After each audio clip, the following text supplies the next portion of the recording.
Hello everyone, मैं अविनाश कुमार सिंह आप सभी का हार्दिक स्वागत करता हूं। आज का ये जो वीडियो लेक्चर है ना, ये सबसे यूनिक है, अलग है और आप लोगों के लिए बहुत ही ज्यादा खास है क्योंकि हम एक बहुत ही बेहतरीन से टॉपिक पर, जो कि हमारे सिलेबस में नहीं आता है, बट ये हमारे लिए बहुत ज्यादा इंपॉर्टेंट है इस चीज के बारे में जानना, और जिसका नाम आप यहां पर देख ही पा रहे होंगे। और इस चीज को समझना क्यों जरूरी है, इसके लिए पहले मैं आप लोगों को एक एग्जाम्पल के साथ कनेक्ट करता हूं।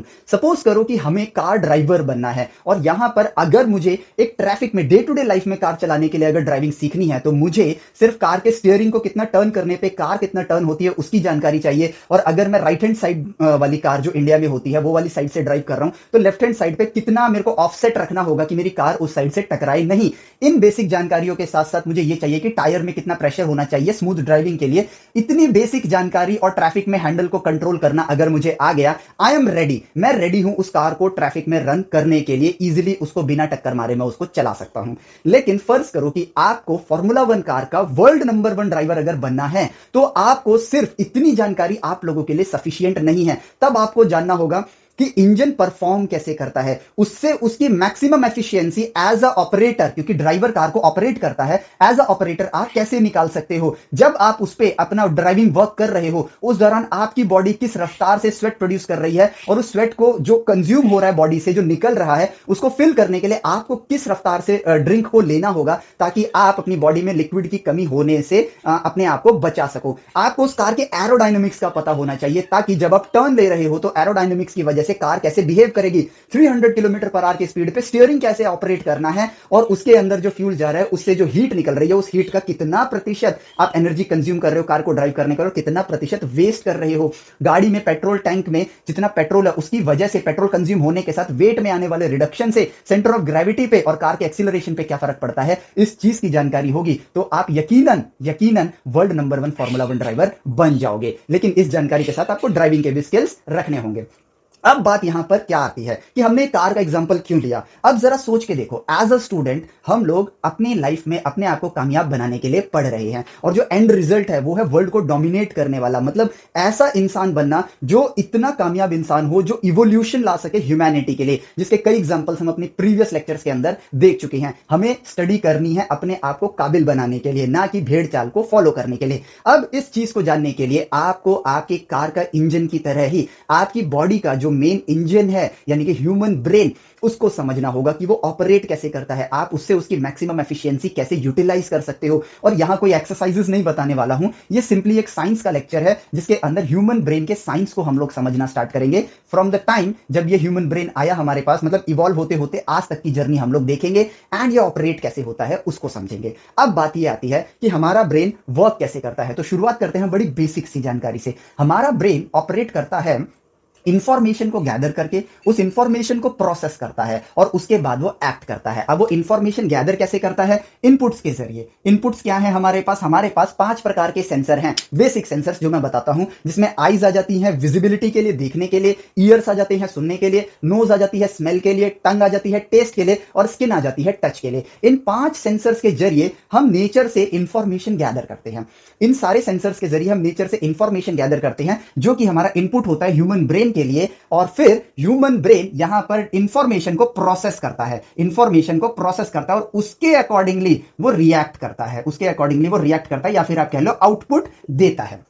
बड़ी ही बेसिक सी जानकारी है, लेकिन अब इस जानकारी में हमें समझना होगा कि इनपुट और आउटपुट, ये एक एक्टिविटी हो गई जो हमारी बॉडी करती है, ये एक इनपुट हो गया जो हमारी बॉडी में मौजूद sensors, eyes, nose, ears, tongue and skin, इनके जरिए हमें इनपुट मिलता है। लेकिन कमाल की चीज कहां होती है ह्यूमन ब्रेन के अंदर, वो होता है उसका इंफॉर्मेशन को प्रोसेस करना।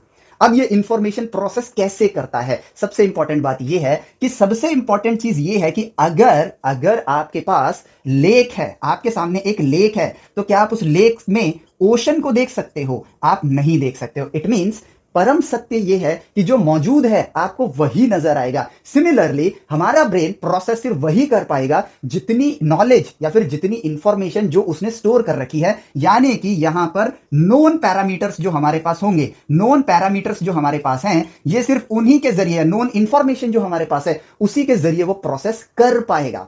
अब यहां पर इस चीज को हम एक एग्जांपल से समझते हैं। से फॉर एग्जांपल ऐसा समझते हैं हम लोग, ठीक है, कि कोई एक पर्टिकुलर जानकारी आप लोगों के पास नहीं है, ठीक है, और ये मैं उम्मीद कर रहा हूं कि शायद जो मैं जनरली वीडियोस अभी 10th 11th 12th के बच्चों के लिए बना रहा हूं, तो वहां पर बच्चे इन चीज की जानकारी नहीं जानते हैं, और वो ये है कि अगर मेरे पास M D square X over D T square plus C D X over D T plus K X equals to 0 है, तो इसका जो सॉल्यूशन होगा वो होगा e to the power lambda 1x and e to the power lambda 2x, जहां पर lambda और लैम्डा आप लोगों के लिए आएगा, अभी ध्यान से देखना, ठीक है, लैम्डा आएगा आपके पास minus C over M plus minus under root आई 4km minus C square whole upon में m, ठीक है। उस केस में आपका देखो सॉल्यूशन ये निकल कर आएगा। अब मैंने ये चीज क्यों लिखी, इस बात को समझाने के लिए कि ये चीज आपका ब्रेन प्रोसेस कर ही नहीं पाया होगा। क्यों नहीं कर पाया होगा? क्योंकि ये आपके नोन जोन में ब्रेन के अंदर और अभी तक इस चीज की जानकारी या ये प्रक्रिया आपके पास है ही नहीं। बड़ा ही साधारण सा एग्जांपल है। यानी कि हमारा ब्रेन काम कैसे करता है? हमारा ब्रेन काम करता है, जो इंफॉर्मेशन आपके पास है उसी इंफॉर्मेशन के जरिए वो इनपुट्स को प्रोसेस करता है और उसके अकॉर्डिंगली ही रिएक्ट करता है। से फॉर एग्जांपल अगर मैं आपको ये सवाल दे दूं अभी के लिए करने के लिए, तो आपका ब्रेन इनपुट तो ले लेगा लेकिन उसको प्रोसेस नहीं कर पाएगा। क्यों? क्योंकि एक नोन इंफॉर्मेशन कैसे करना है वो हमारे पास नहीं है, जिस वजह से उसका आउटपुट क्या होगा? नथिंग, वो कुछ नहीं कर पाएगा। लेकिन अगर मैं आप लोगों को इनपुट दे दूं कि 2 + 7 = 2, तो आपके ब्रेन ने इनपुट लिया और क्योंकि ये जानकारी आप लोगों के लिए नोन है, उसने प्रोसेस किया और आउटपुट में वो दे देगा आपको 9। इट मींस हमारे ब्रेन की एक लिमिटेशन है, हमारे ब्रेन की एक लिमिटेशन है डेटा को प्रोसेस करने की, और वो लिमिटेशन क्या है कि हमारे पास एक नोन जानकारी होनी चाहिए। अब यहां पर लोगों के बीच में वाद विवाद क्यों होता है? लोगों के बीच में वाद विवाद इसलिए होता है क्योंकि पर्सन ए पर्सन बी अगर डिबेट कर रहे हैं, आपस में बहस कर रहे हैं, तो उस दौरान पर्सन ए की जो नोन इंफॉर्मेशन है और पर्सन बी की जो नोन इंफॉर्मेशन है वो दोनों हो सकता है सेम हो सकता है डिफरेंट हो, या हो सकता है कि बिल्कुल भी मैच ना खाती हो, थोड़ी बहुत डिफरेंट हो सकता है या बहुत डिफरेंट हो सकता है। जिसकी वजह से होता क्या है कि सिमिलर थिंकिंग के लोग जो हैं वो इजीली कनेक्ट हो जाते हैं। क्यों कनेक्ट होते हैं? क्योंकि उनका जो प्रोसेस करने का तरीका है वो एग्जैक्टली सेम है। They have the same input सबके लिए सेम है, ठीक है, but they have the same processing because उनका जो नोन सेक्टर है ब्रेन के अंदर वो एग्जैक्टली सेम है। इस वजह से उनके आउटपुट्स जो आते हैं वो सेम आते हैं। से फॉर एग्जांपल अगर डिफरेंट थिंकिंग के लोग हैं, डिफरेंट इंफॉर्मेशन जो उन्होंने अपनी लाइफ में ली है, अपने सराउंडिंग से, अपने एजुकेशन से जो भी इंफॉर्मेशन ली है वो डिफरेंट है, तो उनके प्रोसेस से आने वाला आउटपुट भी डिफरेंट होगा। यस, तो जिसकी वजह से उनके आउटपुट्स कभी मैच नहीं करेंगे, और मैच नहीं करेंगे तो यहां पर हमारा ब्रेन के अंदर एक सेक्टर होता है, हम जिसको बोलते हैं ईगो सेक्टर, वो बीच में आ जाता है। और वो कैसे काम करता है ये बहुत जरूरी है इवोल्यूशन को लाने के लिए, जो कि आप समय के साथ धीरे धीरे समझोगे। तो साइंटिफिकली बात कर रहा हूं मैं, इसको नेचुरल साइकोलॉजी के साथ कनेक्शन नहीं है यहां पर किसी भी बात का। तो ईगो फैक्टर आ जाता है, जिस वजह से आपस में दो लोगों के बीच में फिर बनती नहीं है। तो ये हुआ एक कॉमन सी बात, ठीक है, जिसको हम साइंटिफिक वे में देख रहे हैं। अब लेकिन बात ये आती है कि पाषाण युग में अगर हम चले जाएं, तो उस वक्त तो आज जो जानकारी हमारे पास अवेलेबल है वो जानकारी भी नहीं थी। तो इस ह्यूमन ब्रेन ने उन जानकारियों को ढूंढा कैसे? सबसे इंपॉर्टेंट सवाल यह है कि जो चीज आपके लिए नोन है आप उसको प्रोसेस कर सकते हो। आज के टाइम पे हम बहुत सी चीजें बुक्स के जरिए नॉलेज लेते हैं, और हम अगर अपने आप को कंपेयर करें आज से 10,000 साल पहले किसी इंसान से, तो उसके पास शायद प्लस माइनस का ही ज्ञान हो। आज की तरह कैलकुलस का ज्ञान नहीं होगा, कॉम्प्लेक्स नंबर का ज्ञान नहीं होगा, लेकिन उस 10,000 साल पहले वाले इंसान के पास अगर वो ज्ञान नहीं है, तो वहां से लेकर आज तक के वक्त तक जो लोगों ने ढूंढा वो कैसे ढूंढा? अगर हमारा ब्रेन सिर्फ नोन नॉलेज को ही प्रोसेस कर सकता है, तो हमने इस अननोन्स को डिस्कवर कैसे किया? इस अननोन को डिस्कवर कैसे किया? और अननोन को डिस्कवर करना ही हमारे लिए सबसे इंपॉर्टेंट पार्ट है हमारे एजुकेशन के अंदर। एजुकेशन के अंदर हम डेटा को फीड कर रहे हैं। आज जो हम सबसे बड़ी गलती करते हैं वो यही कि हम उसको नोन, एक प्रॉपर अननोन को डिस्कवर करके नहीं बनाते हैं, जो थोड़ी देर में आप लोगों को मैं समझाऊंगा, लेकिन उसको सिर्फ एक मैगजीन इंफॉर्मेशन की तरह, एक इंफॉर्मेशन की तरह उसको बस स्टोर करते हैं, और जितना हमारा ब्रेन प्रोसेस कर पाता है उस हिसाब से काम कर लेते हैं। यानी कि हम बेसिकली इंफॉर्मेशन कुछ इस तरीके से ही अपने आप को दे रहे हैं कि हम बस ट्रैफिक में चलाने वाले कार ड्राइवर की तरह बन पाए। लेकिन अगर हमें फॉर्मूला 1 कार का ड्राइवर बनना है तो हमें इंफॉर्मेशन को कैसे समझना होगा वो चीज समझते हैं, ठीक है। अब सबसे पहले उसको जानने के लिए कि हमारे ह्यूमन ने जो इवॉल्व किया है उस दौरान अननोन्स को उन्होंने कैसे ढूंढा है। अब बड़ी मजेदार बात यह है कि 99.99% लोगों ने इतिहास में, ठीक है, अपने नोन रीजन पे ही अपनी लाइफ काट दी है। लेकिन कुछ महान वैज्ञानिक, गणितज्ञ या फिर किसी भी फील्ड के जो टॉप लेवल पे इंसान हैं, उन्होंने हमेशा अननोन को एक्सप्लोर किया है, इसके साथ मतलब इस लिमिटेशन के साथ कि हमारा ब्रेन अननोन्स को प्रोसेस नहीं कर सकता है। अब भाई जो चीज पता ही नहीं है तो आप कैसे प्रोसेस करोगे? तो इस गुत्थी को सुलझाते हैं और यहां पर हम इस चीज को समझते हैं कि एक्चुअली में हो क्या रहा है, हुआ कैसे ये। तो यहां पर ना मजेदार बात आई, हमारी बॉडी पे ना, हमारी बॉडी में 5 सेंसर्स हैं। हमारी बॉडी में 5 सेंसर्स हैं, ठीक है। एक है आपका नोज जो कि स्मेल के लिए यूज होता है, आईज जो कि विजन के लिए यूज होती है, एक है टंग आपका जो टेस्ट के लिए यूज होता है, ठीक है। फिर हो गया आपके पास नोज, आईज, ईयर, स्किन हो गया जो टच के लिए यूज होता है, ठीक है। और क्या बचा हमारे पास? Nose, eyes, tongue, skin and ears जो हियरिंग के लिए यूज होते हैं, सुनने के लिए यूज होते हैं। ये 5 हमारे मेन सेंसर्स हैं जो इनपुट का काम करते हैं। लेकिन हम इंसानों ने, ठीक है, इन्हीं चीजों की मदद से, ठीक है, स्पेशली इसकी मदद से, आईज की मदद से जिसमें विजन आता है, नेचर को देखते रहे। और यहां पर देखने के साथ साथ ऑब्जर्वेशन के साथ, इससे आपने क्या स्टार्ट किया? ऑब्जर्वेशन, ठीक है। ऑब्जर्वेशन स्टार्ट करी नेचर की, ठीक है। उस ऑब्जर्वेशन से आपको कई सालों तक बहुत लोगों ने किया होगा, नहीं मिला, लेकिन एक दिन ऐसा आया जब हम लोगों ने इस ऑब्जर्वेशन के जरिए, ठीक है, एक नया टर्म जनरेट किया अपने ब्रेन के अंदर, ठीक है, जिसको हमने कहा क्वांटिटी। और इन्हीं क्वांटिटी से हमारे पास, ध्यान से समझना, आपने इस सेंसर का इस्तेमाल किया जिससे ऑब्जर्वेशन करी और क्वांटिटी यानी कि ये इतना है, ये इतना है, ये इतना है, ठीक है, उस चीज की जानकारी आनी स्टार्ट हुई। और ये जानकारी क्यों आई? ठीक है, ये जानकारी क्यों आई हमारे पास? क्योंकि हमारे ब्रेन के साथ साथ हमारा ब्रेन कनेक्ट होता है हमारी बॉडी के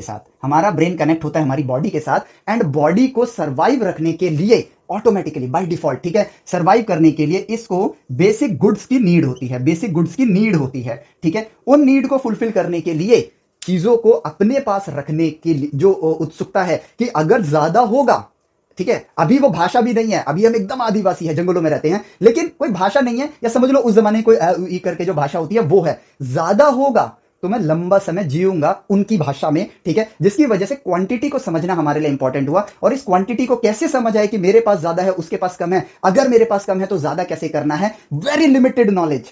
हम सिर्फ और सिर्फ सर्वाइवल जानते हैं कि जानवरों से कैसे बच सकते हैं, बट इसका मतलब ये नहीं कि बच जाते हैं, मरते उस टाइम भी थे, शिकार हो जाते थे और हम शिकार करते थे, जिसकी वजह से क्वांटिटी हमारे लिए नीड हुई। और इस क्वांटिटी को समझने के लिए हमने अब नेचर से ना अपनी छठी इंद्री का, इनको इंद्रियां ही बोलते हैं, सेंसर्स को हिंदी में इंद्री बोलते हैं, जो हम कहते हैं ना छठी सेंस, तो या फिर छठी इंद्री, तो छठी इंद्री की खोज हुई। और वो क्या था? नंबर्स।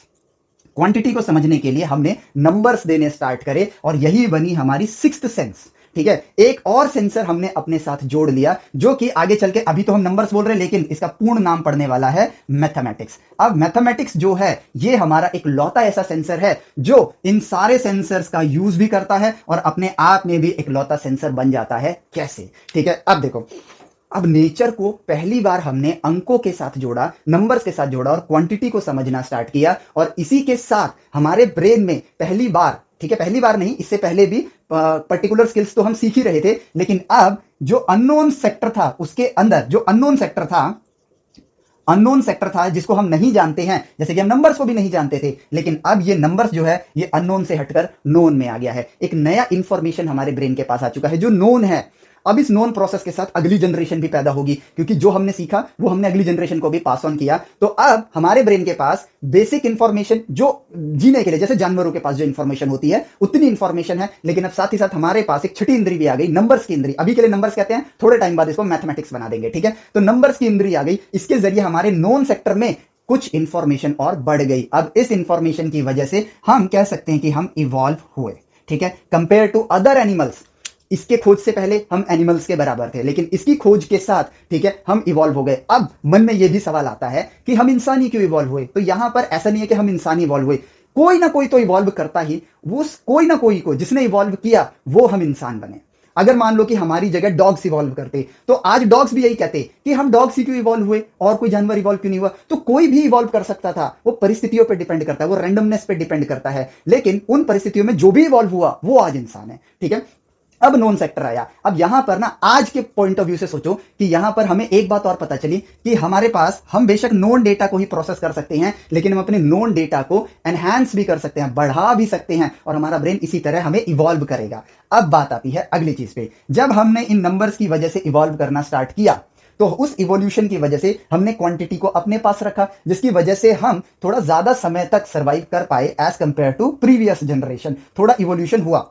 अब इसी के साथ हम ह्यूमंस इन सेंसर्स का इस्तेमाल करके नेचर को देखते रहते थे, परखते रहते थे, लेकिन अब हम नंबर्स के जरिए भी अपने एक और नए सेंसर के साथ हम नंबर्स के जरिए भी चीजों को देखने लगे। जैसे कि फॉर एग्जांपल हम यहां पर यह देखने लगे कि शिकार जो आ रहा है, ठीक है, उसकी कई शिकार करने के चक्कर में, उस जमाने में जब शिकार करते थे कई इंसान भी कुर्बान हुए होंगे ऑब्वियसली, ठीक है, लेकिन किसी एक ने अपनी छठी इंद्री का इस्तेमाल किया और उसने समझने की कोशिश करी कि उसके आने का जो रफ्तार है वो क्या है।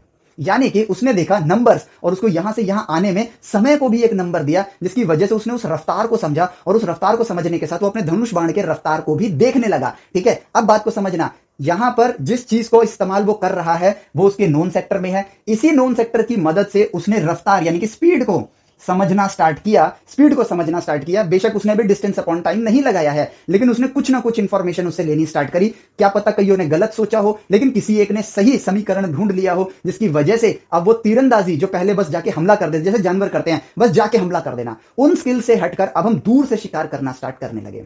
हम ये समझने लगे कि इतनी ताकत से भाला फेंकेंगे तो वहां तक जाएगा, और ताकत से फेंकेंगे तो वहां जाएगा, लेकिन मैक्सिमम ताकत के बाद क्या, तो हम समझने लगे कि इस एंगल पर फेंकेंगे तो उसकी दूरी ज्यादा होगी। बेशक उस टाइम प्रोजेक्टाइल मोशन का फॉर्मूला यूज नहीं किया होगा, लेकिन इंफॉर्मेशन, छठी इंद्री का इस्तेमाल करना हमने शुरू कर दिया। कई हजारों साल गुजरे इस छठी इंद्री के नए के साथ, क्योंकि शुरुआत में इवोल्यूशन बहुत धीरे होता है।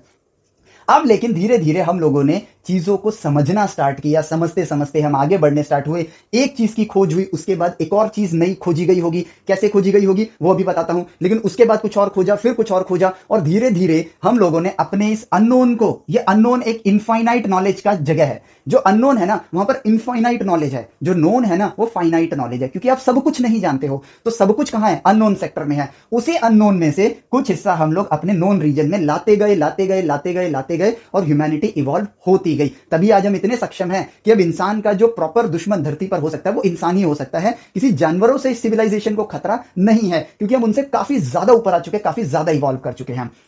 अब बात यह आती है कि इस अननोन से नोन की जर्नी जो हम ह्यूमंस ने करी है वो हुई कैसे और वो होती कैसे है, जब हमारा ब्रेन सिर्फ नोन रीजन को ही क्या कहते हैं प्रोसेस कर सकता है। तो अब बात यह आती है, ये चीज मैंने अपने वीडियो लेक्चर्स में पहले आप लोगों को कई बार बताई है, ठीक है, लेकिन इस वे में नहीं बताई थी कि हमारे ब्रेन का पार्ट होता है, तो आज उस वे में बताता हूं। ठीक है, सपोज करते हैं कि हमारे ब्रेन के पास, ठीक है, हमारे ब्रेन के पास इंफॉर्मेशन है। सिंपल इंफॉर्मेशन को देखते हैं, जैसे कि से फॉर एग्जांपल हमारे पास एक सिंपल इंफॉर्मेशन है कि हम ये जानते हैं, मल्टीप्लाई करना जानते हैं, 2 × 3। ये बेसिक इंफॉर्मेशन हमारे पास है। अब इस इंफॉर्मेशन को देखो, ये किस रीजन में आएगा, ये नॉन रीजन में आएगा, ये नॉन रीजन में आएगा, और हमारा ब्रेन इसको प्रोसेस कर सकता है। ठीक है, तो 2 × 3 is 6।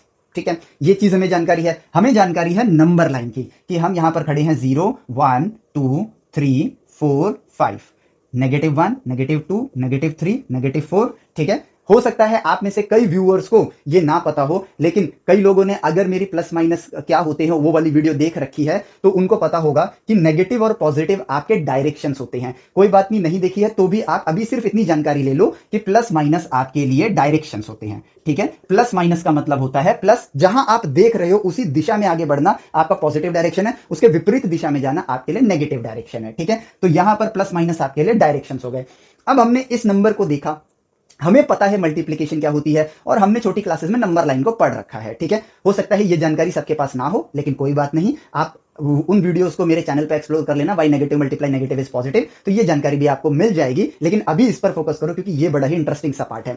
तो अब देखो, अगर हम इस चीज को, इस मल्टीप्लिकेशन की नॉलेज को अब अगर नंबर लाइन पर ऑब्जर्व करना स्टार्ट करें, we can only process what we know. ये फैक्ट हम 100% ट्रू है। ठीक है, तो पर्सन 0 का मतलब क्या है, आप एक भी कदम नहीं चले हो, जहां हो वहीं के वहीं हो। और 2 × 3 का मतलब क्या है, 2 को 3 बार ऐड करना, 2 को 3 बार ऐड करना, यानी कि 2 कदम आगे, फिर 2 कदम आगे, फिर 2 कदम आगे, और मैं पहुंच जाऊंगा 6 पे। अब मैं डायरेक्शंस के साथ इनको देखना स्टार्ट करता हूं। नॉन इन्फॉर्मेशन हम प्रोसेस कर सकते हैं, तो मैं पहुंच गया यहां पर +6 पर। ठीक है, 2 कदम चला, फिर 2 कदम चला, फिर 2 कदम चला, मैं +6 पर पहुंच गया। अब यहां पर इस इंफॉर्मेशन को देखा मैंने, फिर -2 × 3 का मतलब क्या है, -2 -2 -2, यानी 2 कदम पीछे 3 बार ऐसा करना है। इसका मतलब ये है 1 2 1 2 1 2, तो मैं पहुंच गया -6 पर। ये इंफॉर्मेशन हमारे लिए नोन है, हम जानते हैं, हमने प्रोसेस कर लिया। लेकिन अब इसी के साथ आगे क्या, इस इंफॉर्मेशन से हमने क्या सीखा? अब एक और ये देख लेते हैं, -2 मल्टीप्लाई -3 इज इक्वल टू, 2 कदम पीछे जाना है। दूसरे नंबर का जो साइन होता है मल्टीप्लीकेशन में, वो ये बोलता है, पहला साइन बोलता है कहां जाना है, पॉजिटिव डायरेक्शन में या नेगेटिव डायरेक्शन में। दूसरा साइन बोलता है अगर वो प्लस है तो जहां तय कर लिया है जाने का वहीं जाओ, और अगर नेगेटिव है तो ये होता है जहां तय कर लिया है जाने का उसके विपरीत जाओ। तो -2 मतलब आपको पीछे जाना है, और फिर दूसरा नेगेटिव मतलब पीछे के पीछे जाना है। तो पीछे जाने के लिए 180 घूमे, और फिर पीछे का पीछे क्या हो जाएगा, आगे हो जाएगा, इसलिए आप पहुंच जाओगे +6 पे। ठीक है, आप जो कुछ भी है नोन सेक्टर में है। ठीक है, लेकिन अब इसी नोन सेक्टर से आप अननोन्स को डिस्कवर करते हो। यही मजेदार बात है जो हम लोगों को समझनी है, और इसी तरह हमें पढ़ाई करनी है। हम पढ़ाई मैगजीन की तरह ना करें, वरना सिर्फ कार चलाने वाले ड्राइवर बनेंगे। फॉर्मूला 1 ड्राइवर बनने के लिए हमें यहां पर समझना होगा कि हमारा ब्रेन इवॉल्व कैसे करता है, वो इंफॉर्मेशन को गैदर कैसे करता है। तो अब अगर हम इस इंफॉर्मेशन को सिर्फ देखें, जो पता है आप वही कर सकते हो। तो आपको पता है कि 2 multiply 3, -2 multiply 3, 2 multiply -3 and -2 multiply -3, जो कि होगा +6, इधर आएगा -6, इधर आएगा -6, इधर आएगा +6। ठीक है, तो अब देखो, जो आपको पता है आपने वो लिख लिया। अब इसको देखना स्टार्ट करो, यानी कि अपने नोन नॉलेज को ही आपको यहां पर लिखना है। जो आपको नोन है, जो आपको पता है, आपने उसको देखा, और फिर अपनी अगली इंद्रियों का इस्तेमाल करो, जिसके लिए आपको शुरुआत करनी है ऑब्जर्वेशन से। ठीक है, अब हम इसको देखना स्टार्ट करेंगे, ऑब्जर्व करेंगे। नेचर बात नहीं कर सकता है, और जिस छठी इंद्री की हम बात कर रहे हैं, यानी कि मैथमेटिक्स, वो नेचर से बात करने की भाषा है। यानी कि आपकी छठी इंद्री क्या है, जिससे आप वो ज्ञान ले सकते हो, अननोन्स का ज्ञान ले सकते हो, वो है आपकी मैथमेटिक्स। अब हम इसको देखेंगे तो हम प्रोसेस करेंगे। वही प्रोसेस हो रहा है जो ब्रेन के अंदर है, लेकिन अब हमने कहा कि जो पता है वही देखते हैं। तो हमें एंगल्स का भी ज्ञान है। आपके पॉइंट ऑफ व्यू से बात कर रहा हूं, हमें एंगल्स का भी ज्ञान है कि ये एंगल है 0 डिग्री, ये एंगल है 180 डिग्री। ये भी ज्ञान नोन है। ठीक है, ये भी ज्ञान नोन है। तो मैंने कहा कि यार अगर +3 लिखा है तो मैं इसको कह सकता हूं 3 स्टेप्स एट एंगल 0 डिग्री, और ये नोन नॉलेज है। ठीक है, मैंने बस अपनी नॉलेज को एक न्यू वे में प्रोसेस किया, अपनी नोन नॉलेज को एक न्यू वे में प्रोसेस किया। हो सकता है कोई रिजल्ट ना मिले, हो सकता है कुछ नया डिस्कवर हो जाए। बात को समझना। तो जो आपको आता है वो लिखा, अपने ही नोन नॉलेज को एक नए वे में यूज किया। The difference between unsuccessful people and successful people is कि अगर ये देख के ही वो हार मान गए तो उन्होंने कुछ नया प्रोसेस नहीं किया। अब अपने ब्रेन की उस शक्तियों का कैसे इस्तेमाल करो जिन शक्तियों की ज्ञानी आप हो ही नहीं अभी, उसके लिए आप अपने नोन नॉलेज को ही एक नए वे में प्रोसेस करके देखो, बस और कुछ नहीं। तो +3 मतलब 3 कदम 0 डिग्री के एंगल पर। डिग्री का ज्ञान है, अलग इंफॉर्मेशन, दोनों को मर्ज करके देखते हैं, कुछ ना कुछ ट्राई करते हैं, और दोनों नोन इंफॉर्मेशन है। तो मैंने 2 नोन इंफॉर्मेशन से मर्ज करने की कोशिश करी, और जो निकल कर आया वो नोन सेक्टर में ही है। तो अब -3 का मतलब क्या होगा, 3 step at angle 180 degree. Yes, 3 step at angle 180 degree. और इसी के साथ हमने कहा कि अब इस नई इंफॉर्मेशन को, जो अपनी 2 नोन इंफॉर्मेशन को जोड़ के मैंने बनाया है, इस पर अप्लाई करके देखता हूं। अगर ये समीकरण सही होगा तो रिजल्ट सही आएंगे, अगर समीकरण मैच नहीं किया तो मतलब सही नहीं होगा तो रिजल्ट सेम नहीं आएंगे। तो हमने देखा पहली इंफॉर्मेशन को 2 मल्टीप्लाई 3 यानी कि 2 step at angle 0 degree multiply 3 step at angle 0 degree is equal to 6 step at angle 0 degree. मैंने यहां रिजल्ट नहीं लिखा है, मैं एग्जैक्टली +2 की जगह ये लिख रहा हूं, +3 की जगह ये लिख रहा हूं। ठीक है, और रिजल्ट भी यहां पर एग्जैक्टली वैसा ही लिख दिया है। ठीक है, अगला स्टेप लिखते हैं, 2 step at angle 180 degree multiply 3 step at angle 0 degree is equal to -6, और -6 का मतलब क्या हुआ, 6 स्टेप एट एंगल 180 डिग्री। यानी नेगेटिव्स को लिखने के लिए ये किया मैंने, पॉजिटिव को लिखने के लिए 0 डिग्री लगा दिया। अगला चलते हैं, 2 step at angle 0 degree multiply 3 step at angle 180 degree, और यहां पर रिजल्ट है 6 स्टेप एट एंगल 180 डिग्री। यहां पे अभी मैं नहीं जानता ये ऑपरेट कैसे होता है, लेकिन इस ज्ञान को बस लिख रहा हूं उसको देखकर। ठीक है, तो यहां पर आएगा 2 step at angle 180 degree multiply 3 step at angle 180 degree is equal to 6 step at angle 0 degree, क्योंकि वो +6 है। अब बात ये आती है, जो पता है उसी का इस्तेमाल करो, क्योंकि आपने अपनी नॉन इंफॉर्मेशन को एक नए वे में लिखा है। 2 अलग अलग नॉन इंफॉर्मेशन को जोड़ दिया आपने, और आपको यहां क्या देखने को मिल रहा है कि 2 मल्टीप्लाई 3 6 है, 2 मल्टीप्लाई 3 6 है, 2 मल्टीप्लाई 3 6 है, 2 मल्टीप्लाई 3 6 है। अभी आप क्या कर रहे हो, अगेन नए समीकरण के साथ ऑब्जर्वेशन कर रहे हो। तो 2 मल्टीप्लाई 3 6 नोन है, यानी कि सही है।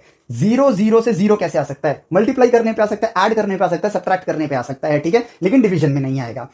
और 180 और 0, यहां पे तो मेरे पास 3 पॉसिबिलिटी हैं। 0 0 से 0 कैसे आ सकता है, मल्टीप्लाई प्लस और माइनस करके। लेकिन यहां पर देखें तो 180 और 0 से 180 कैसे आ सकता है, एक ही समीकरण बचता है अब, वो है ऐड करना, यानी कि एंगल्स को ऐड कर देना।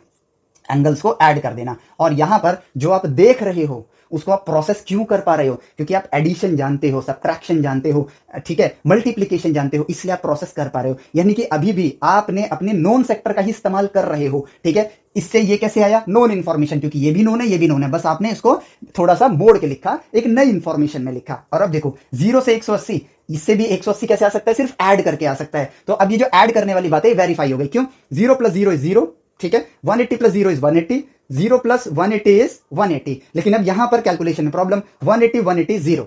तो अब एक प्रॉब्लम आ गई, जब तक सब पे मैच नहीं होगा हम आगे नहीं बढ़ेंगे। लेकिन फिर हमने कहा कि यार पीछे का पीछे आगे होता है। और अगर मैं कहूं इस +6 को अगर मैं देखूं तो उसको मैं 6 स्टेप एट एंगल 0 डिग्री भी बोल सकता हूं और इसको 6 स्टेप एट एंगल 360 डिग्री भी तो बोल सकता हूं। पीछे घूमा, नेगेटिव का पीछे 180 और पीछे का पीछे फिर 180 डिग्री घूम गया, तो मैं कहां पहुंच गया? 360 डिग्री पे पहुंच गया, क्योंकि 0 और 360 डिग्री की एक्सिस जो होती है वो एक्जैक्टली सेम होती है। तो यहां पर अब मैंने कहा कि यार ये बात सही है और इसको 360 कर देते हैं। और यहां पे देखो एक नई खोज हो गई, और वो नई खोज अब बनेगा आपके लिए। ये ज्ञान पहले अननोन था, अब ये ज्ञान भी आपके लिए नोन आ जाएगा। और इन्हीं सब चीजों को हम लोग यहां पर कॉम्प्लेक्स नंबर में इन्हीं सब चीजों को आर्ग्यूमेंट बोलते हो, ठीक है। इसके ऊपर डिटेल्ड वीडियो बनी हुई है जो कि मैं आप लोगों को ऑलरेडी बता चुका हूं, तो वहां पर भी आप आगे देख सकते हो कॉम्प्लेक्स नंबर के अंदर। लेकिन समझने वाली बात क्या है, इस एग्जाम्पल को मैंने ह्यूमन ब्रेन को समझाने के लिए यूज किया है। जो आपके लिए नोन है, आप उसी इंफॉर्मेशन को लिखते हो, उसी इंफॉर्मेशन को एक डिफरेंट वे में प्रोसेस करने की कोशिश करते हो अपने नोन इंफॉर्मेशन से ही, ठीक है। और उसी नए वे में जब आपने उसको देखा, लिखा, क्योंकि जैसे ऑलरेडी लिख चुके हो उसी को ऑलरेडी करोगे तो कुछ नया थोड़ी मिलेगा, वो तो ऑलरेडी मिल चुका है, ठीक है। तो आपने उसको एक नए वे में प्रोसेस किया, फिर ऑब्जर्व किया, और अब ये है नेचर में 2 कदम 3 बार आगे बढ़ना, 2 कदम पीछे की तरफ 3 बार आगे बढ़ना। नेचर से ही बात कर रहे हो, नेचर से बात करने की भाषा मैथमेटिक्स, और मैथमेटिक्स आपके लिए क्या बन गई? एक छठी इंद्री बन गई, जिसके जरिए आप नॉन रीजन के अंदर प्रोसेसिंग कर रहे हो, उसकी एक डिफरेंट वे में आपने अप्रोच किया, फिर उसी चीज को ऑब्जर्व किया, नेचर के समीकरणों के साथ मैच किया, और एक नई खोज हो गई जिसको हम लोग बोलते हैं क्या बोलते हैं? आर्ग्यूमेंट्स। इन एंगल्स को हम लोग आर्ग्यूमेंट्स बोलते हैं, क्योंकि नई चीज डिस्कवर हुई है ना भाई। जब नई चीज डिस्कवर हुई है तो उसका नामकरण भी करना पड़ेगा। इन्हीं चीजों का हमने नामकरण किया आर्ग्यूमेंट। और आगे चल के इसी इंफॉर्मेशन से तो हमने कॉम्प्लेक्स नंबर में, अगर आपने नहीं पढ़ा है कोई बात नहीं, आपकी क्यूरियोसिटी जनरेट करेगा। हमने क्या देखा था कि इमेजिनरी प्लेन जो होता है, जैसे 1 + 1 क्या है? 1 स्टेप एट एंगल 0 डिग्री। -1 क्या है? -1 क्या है? 1 स्टेप एट एंगल 180 डिग्री। उसी तरह से आई क्या बन गया? 1 स्टेप एट एंगल 90 डिग्री। और यहां पर हमने क्या नया ऑब्जर्व कर लिया नेचर से? नया ये ऑब्जर्व किया कि जब आप दो नंबर्स को मल्टीप्लाई करते हो तो नंबर्स मल्टीप्लाई होके रिजल्ट देते हैं, magnitude multiply magnitude is magnitude, लेकिन जो उनका साइन होगा वो एंगल्स के जरिए आप ऐड करके फाइनल रिजल्ट ला सकते हो, ठीक है। यानी कि अब इसको देखो, 2 कदम 180 डिग्री, 3 कदम 180 डिग्री, यानी 180 180 360 हो गया, तो +6 पे पहुंच गए। तो इमेजिनरी दुनिया में एक कदम आप इमेजिनेशन में जा रहे हो, ठीक है। ये आपका रियल एक्सिस है, ये इमेजिनरी एक्सिस है। आप यहां पर गए 1 कदम, ठीक है, और फिर यहां से आपको 1 कदम 90 डिग्री पे मुड़ना है, और फिर 90 के 90 डिग्री पे मुड़ना है। कहने का मतलब I multiply I, what is I? √of -1 multiply √of -1, ठीक है। अब ये है क्या? ये है 1 step at angle 90 degree imaginary दुनिया में। तो आपने लिखा 1 step at angle 90 degree multiply 1 step at angle 90 degree, √1 इसको रिप्रेजेंट करता है। तो 1 × 1 जो नया खोज आपने करी है, अब उस नई खोज से आपने, अब अगेन वही बात आ गई, ये चीज आपको पता है? नहीं पता है। जो आपको पता है वो ये पता है कि नंबर्स तो मल्टीप्लाई हो जाएंगे, एंगल्स ऐड हो जाएंगे। तो आपने अपनी नॉन इंफॉर्मेशन से यहां पे लिखा, ऑब्जर्व किया, और यहां पर आया 1 × 1 1, और 90 + 90, अब तो ये नॉन इंफॉर्मेशन है, ये बन गया एंगल 180 डिग्री, और 1 step at angle 180 degree is equal to -1। इसीलिए √of -1 मल्टीप्लाई √of -1 -1 होता है। और अब ये प्रमाणित ज्ञान है, क्योंकि हमने नेचर से इसको समझा है, नेचर की भाषा मैथमेटिक्स है। तो हमें सीखना कैसे है? हमें सीखना है नेचर से बात करके, अपनी छठी इंद्री का और जो 5 इंद्रियां हमारे पास हैं उनका इस्तेमाल करके इंफॉर्मेशन गेन करना है। नॉन इंफॉर्मेशन से ही आप उनको प्रोसेस कर पाओगे, और जब आप उनको प्रोसेस कर पाओगे, ठीक है, तभी आप नए समीकरणों को ढूंढ पाओगे, डिस्कवर कर पाओगे। हम कुछ डिराइव नहीं करते हैं, हम नेचर से डिस्कवर करते हैं। अब जैसे कि फॉर एग्जांपल आपका एक बेसिक से इंफॉर्मेशन, एक और एग्जांपल लेते हैं हम इस चीज का, बेसिक सी इंफॉर्मेशन लेते हैं जो आप लोगों को पता है, ठीक है। से फॉर एग्जांपल हम यहां पर एक पत्थर को थ्रो करते हैं, एक पत्थर को थ्रो करते हैं एट एंगल थीटा, ठीक है, थीटा एंगल पे थ्रो करते हैं, तो इसका जो पाथ होगा वो कुछ इस तरीके का होगा, जिसको हम प्रोजेक्टाइल मोशन 11th ग्रेड में पढ़ते हैं। ठीक है, अब अगर मैं देखूं कि यहां पे ट्रिग्नोमेट्री का ज्ञान 11th ग्रेड की बात कर रहा हूं, तो ट्रिग्नोमेट्री का ज्ञान हम ले चुके हैं 10th ग्रेड में। यहां पर अगर u वेलोसिटी से फेंका है तो x डायरेक्शन में वो u cos थीटा से जाएगा, y डायरेक्शन में वो u sin थीटा से जाएगा। ठीक है, अगर आपको ये बात नहीं समझ आई कोई बात नहीं, सारी वीडियोस आपको एप्लीकेशन पर मिलेंगी ही, सीक्वेंस में देखना, ये सारा ज्ञान मिल जाएगा। मेन फोकस हमारा इस चीज को समझना नहीं है, इस एग्जांपल को समझना नहीं है, ब्रेन कैसे काम करता है इस बात को समझने का है। तो यहां पर जो बातें मैं बोल रहा हूं अगर आपको नहीं पता है कोई बात नहीं, तो आप ये समझो कि अभी मेरा ब्रेन प्रोसेस नहीं कर सकता, लेकिन जब पता चल जाएगा तो वो कैसे आपको इस्तेमाल करना है हम उसकी बात कर रहे हैं। ठीक है, तो हमें पता है कि अगर कांस्टेंट वेलोसिटी वाला मोशन होता है तो v is equal to displacement upon time होता है। अगर ये इंफॉर्मेशन नोन है, 10th ग्रेड में ले चुके हैं। ठीक है, और अगर एक्सिलरेटेड मोशन होता है then v is equal to u plus at वाली इक्वेशन लगेगी, s is equal to ut plus half at square वाली इंफॉर्मेशन लगेगी, and v square is equal to u square plus 2as वाली information लगेगी। अब ये मैंने क्या लिखा है, ये मैंने वो इंफॉर्मेशन लिखी है जो हमारे लिए नोन है, जो हमारे लिए नोन है। ठीक है, अब जरा इस चीज को ऑब्जर्व करते हैं कैसे सीखा जाता है। हम इस पत्थर को जो हमने थ्रो किया ऐसे करके हम इसके पाथ को ऑब्जर्व करेंगे और हम ये देखेंगे कि अगर मैं इसको ऐसे ऑब्जर्व करूं, सिर्फ अपने नोन रीजन से ही आप क्या कहते हैं प्रोसेसिंग कर सकते हो अपने ब्रेन में। तो आपने कहा कि यार एक ये वाला मोशन है और एक ये वाला मोशन है, तो हमें क्या पता, ये जितना इंफॉर्मेशन है हमें पता है, लेकिन अचानक से एक दिमाग में ख्याल आया कि अगर एक ट्रक में एक बच्चा खड़ा है, उसने अपनी बॉल को ऐसे थ्रो किया, ठीक है, लेकिन ट्रक आगे जा रहा है, तो उसको तो बॉल ऐसे नजर आ रही है, लेकिन ट्रक क्योंकि आगे जा रहा है, ठीक है, तो ये रहा ट्रक का वो बड़ा सा कंटेनर जिसमें बच्चा यहां पर खड़ा है, इसने बॉल को थ्रो किया ऊपर, लेकिन जब इसने वापस कैच किया तो ये ट्रक का जो कंटेनर है वो यहां पहुंच चुका है, यानी कि बच्चा इस वक्त यहां खड़ा है। तो बच्चे को तो वो मोशन ऐसा नजर आया, लेकिन एक्चुअल में जो बाहर आदमी है उसको वो मोशन कैसा नजर आया, ऐसे। तो ऑब्जर्वेशन कम्स फ्रॉम योर इंद्रियां, यानी कि आईज, उनके जरिए आपने ऑब्जर्व किया और उसी चीज को यहां पे अप्लाई करने की कोशिश करी, नॉन इंफॉर्मेशन से ही अननोन्स को समझने की कोशिश करी। तो आपने देखा कि यार इस वेलोसिटी से ये ऊपर जा रहा है और इस वेलोसिटी से राइट नाउ आगे जा रहा है। तो आगे जाने में हमने देखा कि गुरुत्वाकर्षण बल तो सिर्फ नीचे है, नोन इंफॉर्मेशन। ठीक है, तो यानी कि एक्सीलरेटेड मोशन होगा इस डायरेक्शन में, लेकिन इस डायरेक्शन में एयर ड्रैग है जिसको हम नेग्लेक्ट कर देते हैं अभी के लिए। ठीक है, नेग्लेक्ट कर दिया, तो इस दिशा में कोई फोर्स नहीं है, और जब फोर्स ही नहीं होगा तो एक्सीलरेशन होगा नहीं होगा, यानी कि यहां पर कांस्टेंट स्पीड मोशन आ गया, कांस्टेंट स्पीड मोशन आ गया, और यहां पर एक्सीलरेटेड मोशन आ गया, काम खत्म। अब चलो इंफॉर्मेशन देखो गैदर हुई, जो इंफॉर्मेशन आप प्रोसेस कर सकते हो उसी इंफॉर्मेशन को बस आपने नए नजरिए से देखने की कोशिश करी, और जैसे ही देखा अब आप इसको थोड़ा और समझ पा रहे हो, यानी कि कुछ अननोन्स आपके लिए नोन बनते जा रहे हैं। अब उसी के साथ आपने देखा कि यार ये बॉल जितने टाइम तक ऊपर जाएगी फिर मैक्सिमम हाइट पे इसकी वेलोसिटी 0 हो जाएगी, easy to process, human intelligence जो डेटा है उसके हिसाब से ही, क्योंकि एक्सीलरेशन कहां है, नीचे की तरफ है, ग्रेविटी नीचे खींचती है, इसलिए इसको जब ऊपर फेंका तो एक टाइम आएगा जब ये रुक गया था। ठीक है, और जितने टाइम तक ये ऊपर गई और फिर उसके बाद नीचे आई उतने टाइम तक आगे बढ़ती रही। ट्रक में बच्चे ने बॉल फेंका, जितने टाइम तक वो ऊपर गया नीचे आया, मैं आगे भी तो बढ़ता रहा, तो उसके साथ यानी कि ये आगे जा रहा है। तो टाइम ऑफ फ्लाइट निकालते हैं, उसके लिए क्या करना है, सिर्फ इसका मतलब मैं वाई डायरेक्शन के मोशन को अलग से देखूं, एक्स डायरेक्शन के मोशन को अलग से देखूं, क्योंकि बच्चे के पॉइंट ऑफ व्यू से इस समीकरण को समझ लो। तो अब इनिशियल वेलोसिटी अगर इतनी है तो मैक्सिमम हाइट पे उसकी वेलोसिटी उस डायरेक्शन में कितनी होगी, 0, क्योंकि वो मैक्सिमम हाइट पे तो रुकेगा ना, उसके बाद नीचे आना स्टार्ट करेगा। तो इसका इस्तेमाल करते हैं, final velocity 0, initial velocity u sin theta, ठीक है, और एक्सीलरेशन का नीचे की तरफ है इसलिए नेगेटिव g_t। ठीक है, और यहां पर मैक्सिमम हाइट तक जाने में ये हाफ लेंथ ही कवर किया इसने, अब नीचे गिरने में ये आगे का हाफ लेंथ कवर करेगा, तो मैं इसको t हाफ सिंबलाइज कर देता हूं। तो टाइम आ गया मेरे पास, t हाफ आ गया मेरे पास u sin थीटा अपॉन में g, कितना सिंपल हो गया। और अब फुल टाइम के लिए, क्योंकि आधे टाइम में ये मैक्सिमम हाइट गया और आधे टाइम में नीचे आया, तो इसका डबल कर दो, ये देखो टाइम हमने ढूंढ लिया। और ये इंफॉर्मेशन हमारे पास नहीं थी, ये वो ज्ञान था जो अननोन था, लेकिन नोन को ही प्रोसेस किया हमने, डिफरेंट वे में अप्रोच लिया उसका, और देखो नई चीज जो अननोन सेट में आती थी।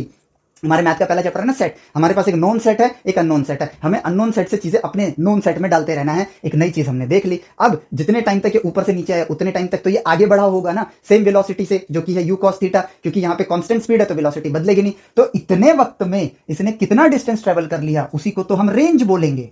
ठीक है, नेचर को ऑब्जर्व करके ये बात हम कर रहे हैं, हम कोई चीज याद नहीं कर रहे हैं, नेचर को ऑब्जर्व कर रहे हैं। अब ये इंफॉर्मेशन नोन है और ये इंफॉर्मेशन भी नोन है कि कांस्टेंट वेलोसिटी पे velocity is equal to displacement upon time, क्योंकि हमने इसको रेंज बोला है। तो यहां पर हम लिखते हैं v क्या है, u cos थीटा है, u cos theta is equal to displacement को हम यहां पर रेंज लिख देते हैं और डिवाइडेड बाई टाइम कर देते हैं। ठीक है, टाइम नॉन सेक्टर में आता है तो इसका इस्तेमाल करते हैं, तो रेंज आ गया मेरे पास u cos थीटा मल्टीप्लाई, ये t यहां जाके मल्टीप्लाई हो जाएगा 2u sine theta whole upon में जी। और हमें लगता है ओ बड़े बड़े फॉर्मूले, कुछ नहीं है। राइट वे में करने पे हम खुद ब खुद ये सीख सकते हैं। और अब ये फॉर्मूले ना भी पता हो तो थोड़े टाइम बाद पढ़ ही लोगे, ठीक है। ये सारी चीजें हमने वैसे भी एक्सप्लोर करी ही हैं, लेकिन बात यहां पर ह्यूमन ब्रेन को समझने की है। तो u multiply you is you square, 2 sine theta cos theta को हम साइन 2 थीटा लिखते हैं, डिवाइडेड बाई जी। ये लो भैया, रेंज का फॉर्मूला भी हमने डिराइव नहीं किया है, हमने डिस्कवर किया है। बात को अब पकड़ में लाओ, समझने की कोशिश करो। समझने वाली बात क्या है कि इंफॉर्मेशन हमारे लिए अननोन होती है। उस अननोन इंफॉर्मेशन को समझने के लिए हमें अपने ब्रेन के उस लिमिटेशन को ही अपने पॉजिटिव फॉर्मेट में कन्वर्ट करना है। वो ये कि जो पता है हम वही कर सकते हैं, लेकिन जो चीजें पता है उनको नए नजरिए से देखकर, थोड़ा सा मैनिपुलेट करके, अगर हम नए नजरिए से देखकर छठी इंद्रिय यानी गणित के जरिए हम उसके साथ कम्युनिकेट करें, नेचर के साथ उसको ऑब्जर्व करते हुए, तो हम नए समीकरणों को ढूंढ सकते हैं। तो what is the real definition of education? अगर मैं सही डेफिनेशन को समझाऊं, जो अगर मुझे एक डेफिनेशन देनी हो एजुकेशन को, तो वो क्या है?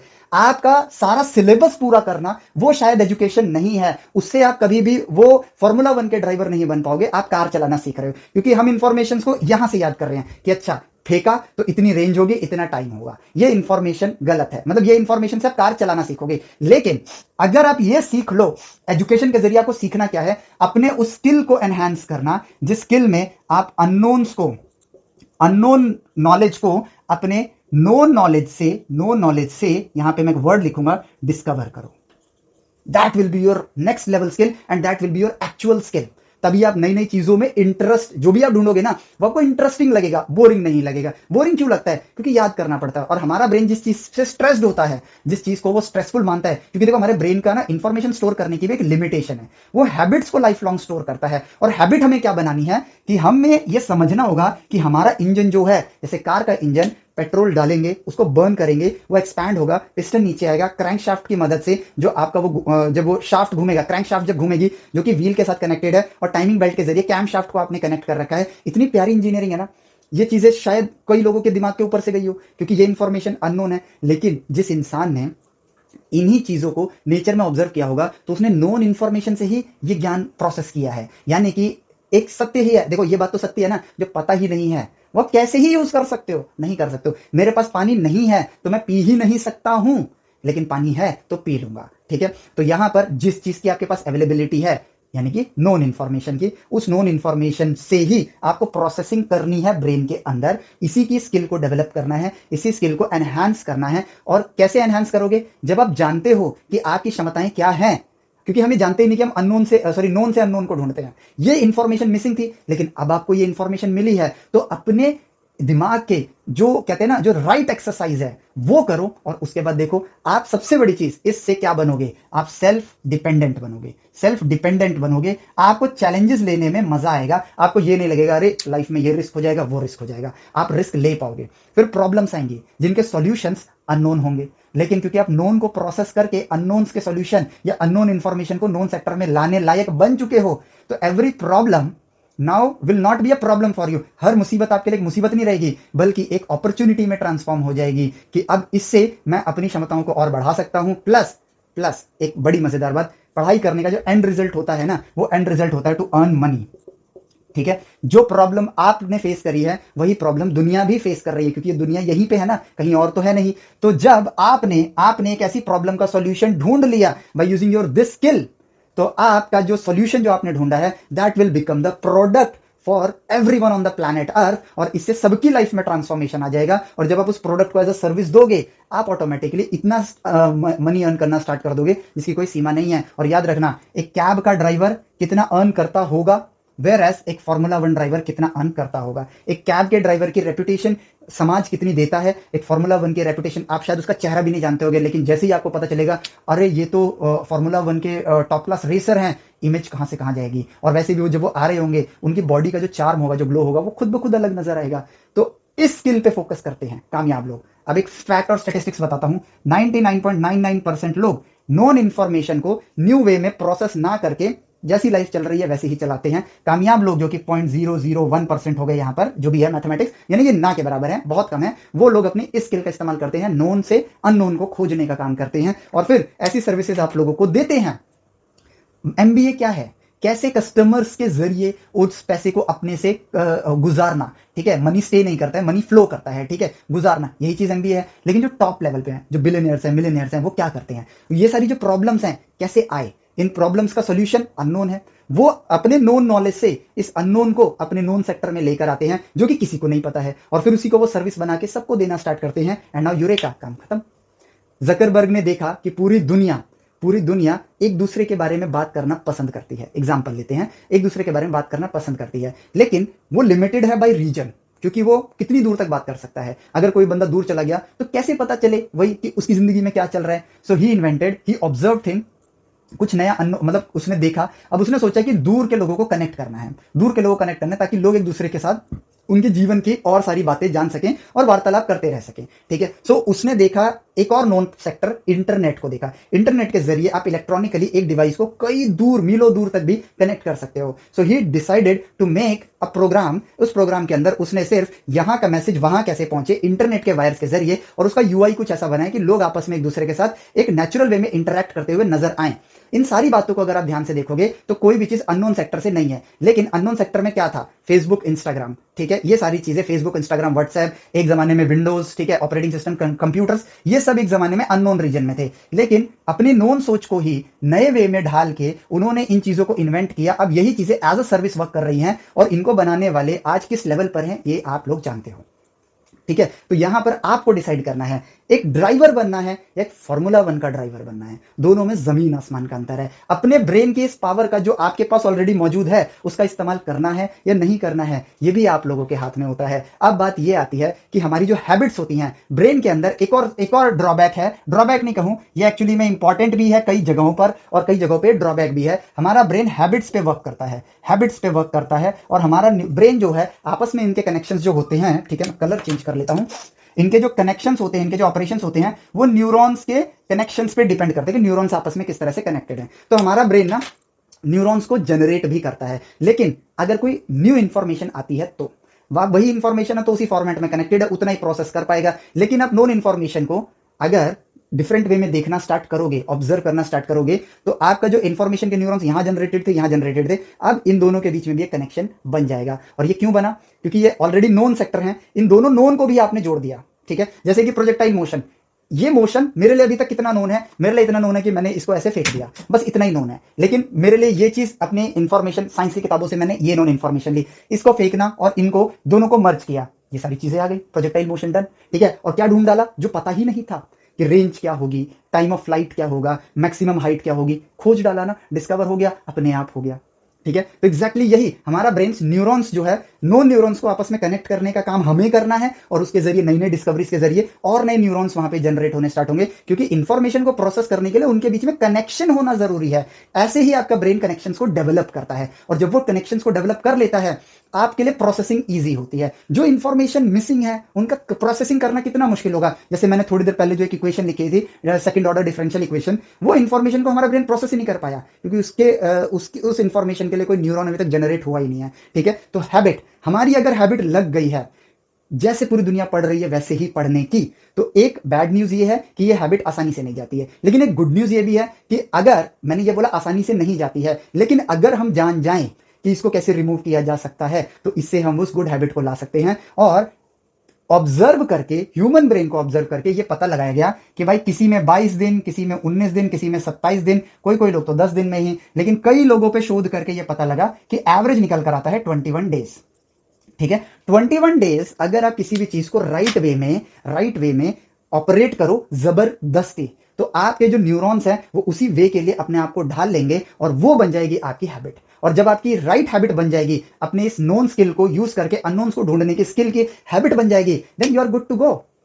पूरी जिंदगी में राज करने से, देखो राजा एक दिन में नहीं बनोगे, एक दिन बनोगे, ठीक है, लेकिन उस दिन से पहले की जो जर्नी है वो भी तो इंजॉयबल होनी चाहिए। हम अगर अपनी स्किल्स को एनहांस नहीं करते हैं तो हम राजा तो वैसे भी नहीं बनने वाले। यानी कि इंजॉयमेंट इन दी एंड, वो कहते हैं ना परम सत्य, या दुनिया को बदलने वाला इंसान, या परम सुख कह लो, वो हमें वैसे भी प्राप्त नहीं होने वाला है, ठीक है। और जर्नी भी मजेदार नहीं होगी, वो भी स्ट्रेस से भरी होती है, आम जिंदगी सब लोगों को आप देख सकते हो। लेकिन राजा बनने के लिए, सुप्रीम पावर बनने के लिए, अगर आपने 21 दिन अगर अपने न्यूरॉन्स को राइट वे में डायरेक्ट कर दिया, तो उसके बाद सोचो पूरी लाइफ की राजा बनने तक की जर्नी भी, राजा बनने की खुशी भी, और उसके बाद की ह्यूमन इवोल्यूशन जो आपकी वजह से आ रहा है, उस चीज को देखने की भी खुशी कितनी बड़ी होगी। तो कितना जर्नी कितनी मजेदार हो जाएगी। वैसे भी एक ही बार इंसान बने, अगला जन्म पिछला जन्म ये सब फालतू की बातें हैं, साइंस में इन चीजों का कोई आधार नहीं है। ठीक है, तो इन बातों को हमें समझना होगा। ठीक है, तो यहां पर ह्यूमन ब्रेन की इस पावर को आप लोग समझो। Right education is not about कि कितना सिलेबस हम लोग पढ़ रहे हैं। राइट एजुकेशन इज अबाउट कि क्या हमें उस ज्ञान से अपने आप को इवॉल्व कर पाए, अपनी काबिलियत बढ़ा पाए। अब देखो, स्किल्स काम के लिए नहीं बनाने हैं, स्किल्स ह्यूमैनिटी को इवॉल्व करने के लिए बनाने हैं। काम हर कोई करता है, दुनिया उसे कामयाब कंसिडर नहीं करती है, जबकि ये वही दुनिया है जो वही कर रही है। पॉइंट को समझना। लेकिन कामयाब कौन होता है? जो ह्यूमैनिटी को इवॉल्व कर दे। As simple as that. ठीक है, अगर जीरोज एंड वंस को कंप्यूटर की भाषा की तरह नहीं देखा गया होता, बड़ी बेसिक सी चीज है ना, जीरो एंड वन। आज कितने ही इंजीनियर्स घूम रहे हैं, बाइनरी कोड को स्टडी कर रहे हैं। ठीक है, और कंप्यूटर प्रोग्राम को, मतलब लो लेवल लैंग्वेज को हाई लेवल लैंग्वेज में कन्वर्ट करने के लिए कंपाइलर्स बनाते हैं। कितनी इंडस्ट्री लगी होंगी। लेकिन जिस इंसान ने अपने नोन नॉलेज से ये सोचा होगा, ये प्रोसेस करके निकाला होगा कि zero and one, on end of he computer की भाषा होगी। उस वक्त तो कंप्यूटर वर्ड भी नहीं था, मशीन की भाषा होगी। उसी ने तो दुनिया को इवॉल्व किया है। आज चाहे आप इंजीनियरिंग की डिग्री ले लो, आप इवोल्यूशनरी नहीं हो, आप एक वर्किंग पर्सन हो, क्योंकि आज के टाइम तक वो इवोल्यूशन आ चुका है जिसके लिए बस हम काम कर रहे हैं। इवोल्यूशनरी कैसे बनेंगे? वो जीरो एंड वन के खोजकर्ता की तरह, आर्यभट्टा जीरो की खोज की तरह, रामानुजन मैथमेटिक्स की कितनी सारी अननोन खोजों के लिए, न्यूटन अननोन खोजों के लिए। न्यूटन से पहले ग्रेविटी जानते थे? नहीं जानते थे। गैलीलियो से पहले टेलीस्कोप जानते थे? नहीं जानते थे। सिमिलरली आइंस्टाइन से पहले टाइम ट्रेवल सोच सकते थे? नहीं सोच सकते थे। Theory of everything Stephen Hawking से पहले सोच सकते थे? नहीं सोच सकते थे। तो यहां पर बात यह है, जो अननोन्स को खोजा वही तो महान है। तो हम क्यों नॉन सेक्टर जितना पता है उसी में, जो हमें तो दिया जा रहा है ना, हमारे अननोन सेक्टर भी तो हमें दिया जा रहा है। पॉइंट को समझो, किताबों के जरिए आपको दिया जा रहा है, लेकिन ये तो वही है जो ऑलरेडी खोजा जा चुका है। तो आपको सीखना क्या है? आपको सीखना है कि खुद से कैसे नोन की मदद से अननोन को ढूंढा जाए। इस बात को समझो, आप अपने आप सेल्फ लर्नर बन जाओगे। ठीक है, तो ये है आपके ह्यूमन ब्रेन के ऊपर एक इंपॉर्टेंट सा लेक्चर, जिस चीज को आपको समझना बहुत ज्यादा जरूरी है। और सारे लेक्चर्स आप लोगों को यूट्यूब पर भी मिल जाएंगे एंड एप्लीकेशन पर भी मिलेंगे। एप्लीकेशन में आपको चीजें सीक्वेंस में मिलेंगी, प्लस मुझसे डायरेक्टली कनेक्ट कर पाओगे। अपनी अननोन्स को खोजने के लिए नोन के जरिए जो क्वेरीज आपके पास आएंगी, उन चीजों को हम लोग राइट वे में स्टडी करेंगे। सो स्टेम वेदास का एप्लीकेशन आप लोगों के लिए अवेलेबल है प्ले स्टोर पर, उसको भी डाउनलोड करो। और यूट्यूब पर देख रहे हो तो इसको, चैनल को सब्सक्राइब भी करो, क्योंकि इस तरह की नॉलेज मैं आप लोगों के लिए हमेशा लेकर आता रहूंगा। Because stem Vedas is on a mission कि हम इंडिया को इवॉल्व करना है। हमारी प्रायोरिटी एक एडमिशन नहीं है, हमारी प्रायोरिटी नॉलेज में इवोल्यूशन को लाने की है। सो इस वीडियो को यहीं पे एंड करते हैं, मिलते हैं आपसे नेक्स्ट किसी लेक्चर वीडियो के अंदर। Till then take care, bye bye, जय हिंद।